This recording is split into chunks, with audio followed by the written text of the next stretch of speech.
Hello, bonjour à tous. Un petit tutoriel vidéo pour l'upgrade RAM et SSD d'un MacBook Pro Unibody, les 2011. On commence par enlever les vis avec les tournevis ad hoc, donc ça, renseignez-vous, il y a plein de sites qui vous les montrent. N'oubliez pas de bien identifier les vis parce que les deux vis supérieures à droite que je suis en train d'enlever là sont beaucoup plus longs que les autres et donc moi j'ai l'habitude de les disposer en rectangle comme elles devront retourner dans le MacBook Pro une fois que ce sera fait. Le tournevis là c'est un tournevis cruciforme type Philips.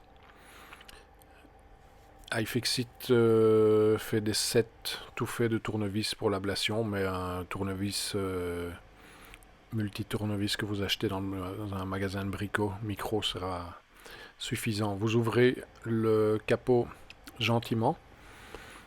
Nous voici face à la rame. Il y a deux petits clips que vous écartez avec les doigts. Pas nécessaire d'enlever la batterie. Apple ne le recommande pas non plus. Maintenant, évidemment, faites attention à ne pas toucher de surface métallique. Ici, vous voyez, j'ai dû m'aider de deux petits accessoires en plastique. À l'inverse, pour remettre la rame, vous enfoncez dans la partie du bas, vous cliquez. Et la deuxième, même chose. C'est pas compliqué, soyez juste précautionneux et vérifiez que tout est bien enfoncé et bien clippé parce qu'une rame mal enfoncée peut empêcher votre MacBook de redémarrer. Voilà, la deuxième, vous l'enfoncez et elle se clique.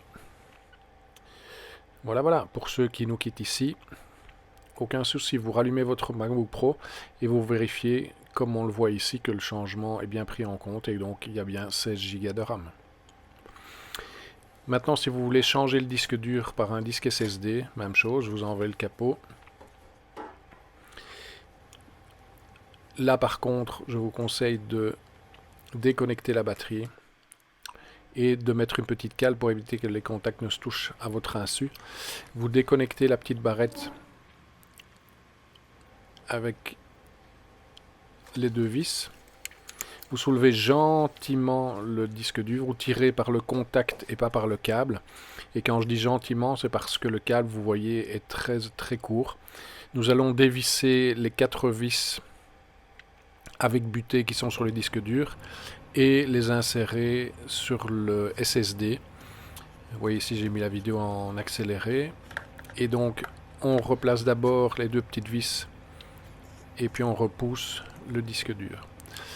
Si vous ne remplacez pas le lecteur DVD par un autre disque dur ou le disque dur que vous venez d'enlever, eh bien a priori, quand vous refixez la barrette noire, vous avez fini de mettre à jour votre SSD.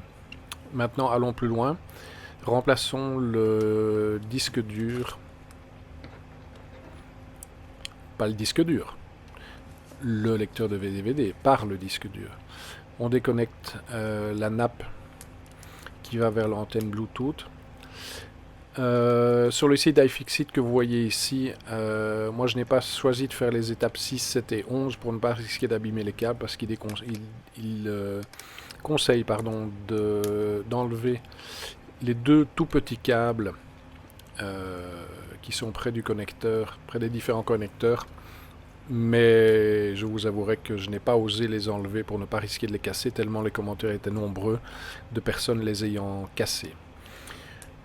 Donc là, vous verrez sur le site d'iFixit, c'est très bien fait, très bien détaillé.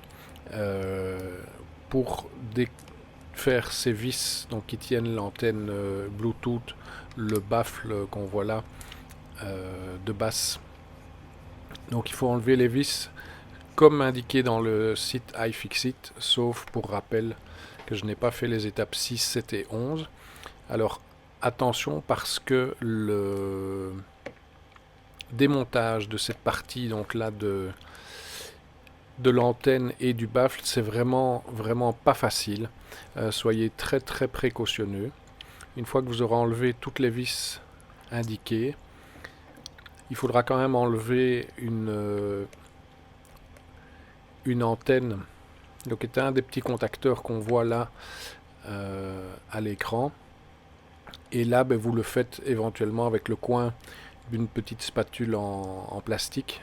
Encore pour rappel, n'utilisez pas d'instruments métalliques pour aller manipuler des contacts ou autres sur la carte mère. Vous risquez de faire des court-circuits. Alors une fois que tout se démonte petit à petit, pour rappel, allez-y vraiment précautionneusement. Vous voyez qu'ici j'ai mis du temps à ce que tout se désemboîte. Alors après, une fois que vous avez déjà démonté une partie, vous pouvez dévisser les 3 vis qui retiennent le lecteur DVD en place. Allez-y doucement pour profiter de la partie aimantée de votre tournevis pour ne pas que les vis se perdent dans la structure. Donc là vous voyez que je galère un peu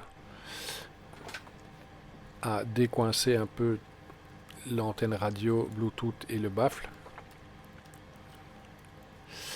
Ici en fait vous voyez que je tire précautionneusement en ayant mis une cale en dessous pour le soulever. Faites bien attention, vous voyez la petite nappe, petit contacteur métallique noir. Voilà, donc je l'ai enlevé. Je l'ai remplacé par le support que j'ai acheté, dans lequel j'ai installé, toujours selon la procédure décrite sur le site de iFixit, j'ai installé le disque dur que je viens de remplacer. Donc j'ai réutilisé mon disque dur en attendant, je le changerai peut-être par un autre à l'avenir. Et donc une fois que vous avez fait ça, vous vérifiez que tout est bien en place. Vous voyez ici que j'utilise une petite lampe de poche pour vérifier qu'il n'y ait pas de câble qui soit coincé et que tout est bien en place. Vous refixez le support au châssis. Le support que j'avais acheté n'en disposait pas. Ensuite, vous rallumez votre ordinateur en gardant la touche Alt enfoncée. Et là, vous arrivez sur un menu qui vous permet de choisir. Et là, vous choisissez évidemment de réinstaller sur la clé bootable que vous avez créé. Et ça, vous pouvez voir sur mon autre vidéo. Et donc là, en redémarrant, vous voyez, en choisissant l'utilitaire de disque, vous identifiez le nouveau SSD. On va cliquer sur effacer. Nous allons choisir le format Apple File System, donc le premier de la liste. Vous choisissez un nom, Macintosh SSD ou comme vous voulez.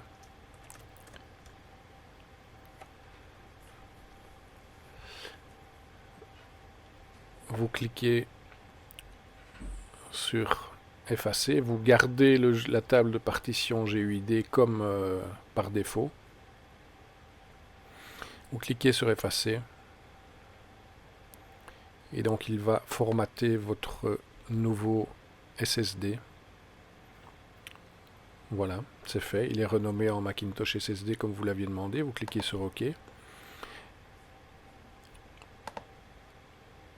vous voyez qu'il est bien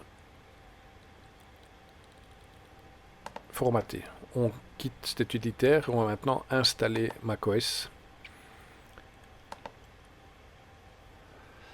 Et là voilà, si vous avez ce message d'erreur, ça m'a un peu fait paniquer, mais c'est dû à la déconnexion de la batterie qu'on a fait pendant l'installation. Et en fait, votre MacBook Pro en fait a perdu la date. Et donc par une petite astuce via le terminal, on va lui indiquer, voilà, ça c'est le message d'erreur, on va lui indiquer une date antérieure à la date du jour. Comme je le note, il faut mettre une date ancienne type 2013 et ne pas être connecté à Internet, ni par Wi-Fi ni par Ethernet, parce que sinon le Mac va aller rechercher automatiquement l'heure. Donc dans le terminal, vous regardez sur le site, l'adresse que j'ai mise là d'un site, le journal du lapin, et là tout est bien expliqué.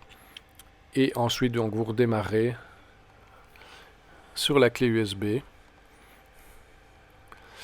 Vous choisissez le disque sur lequel installer, bien sûr, dans mon cas ici c'est sur le nouveau SSD, donc le Macintosh SSD.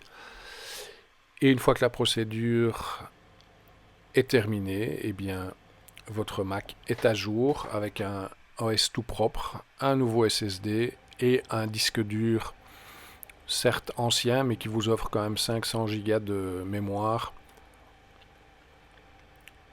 au cas où. Merci de m'avoir écouté, j'espère vous avoir aidé. Ciao.